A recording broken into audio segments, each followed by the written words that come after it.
Alright, I'm going to customize my OneWheel XR to kind of match my personality and black it out, starting with the rear footpad. To remove that, just take out the 2 top and 2 bottom Allen screws and replace your footpad. Here I'm using the wooden high concave footpad from Craft&Ride. Any footpad will install the exact same way. Just make sure you take your time, align the holes in the footpad with the mounting holes in the OneWheel. You don't want to cross thread any of those and then strip anything out. Otherwise, you'll have major difficulties with future replacements or just future use in general.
Now it's time to move on to the front footpad.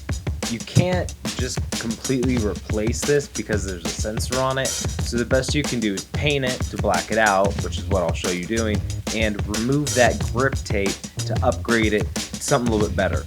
Here I'm pulling off the front grip tape in order to upgrade it to the Craft&Ride grip tape to match the rear footpad.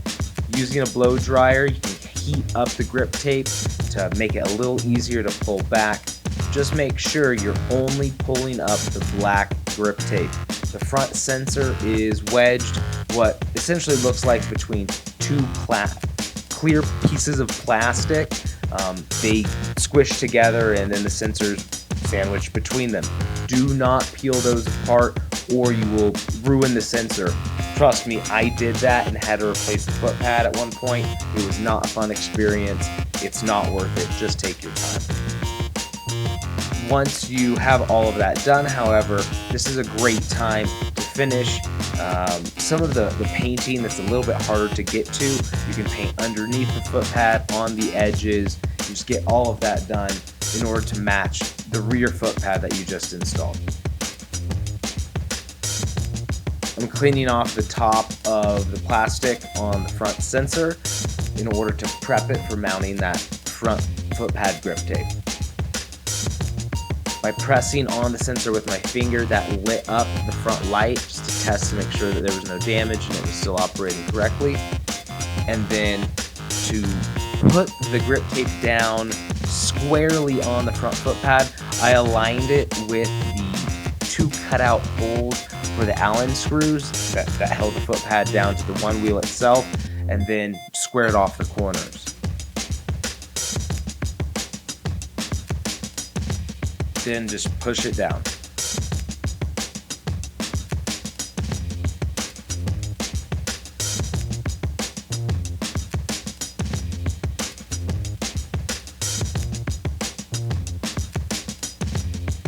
Next, just install the rail guards. I would note that although I have the Fender installed right now, I end up having to take that off because the rail guards should be completely installed prior to installing any Fender.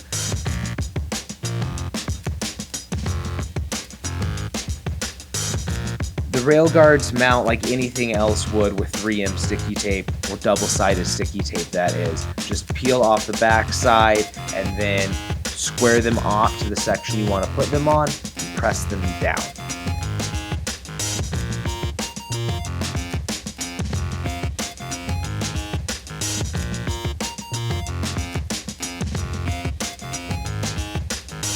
You can prep the area prior to that with a little alcohol if you want, or if there's anything on it, just to make sure that the rail guards stick down the way they're supposed to.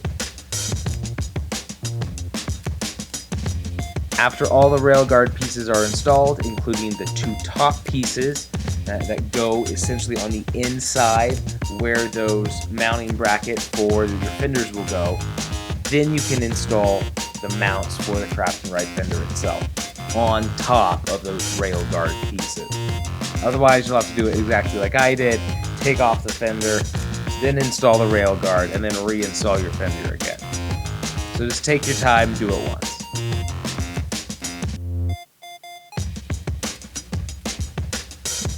Finally, you can go over all the edges with your paint marker, just touching up anything that looks a little bit imperfect.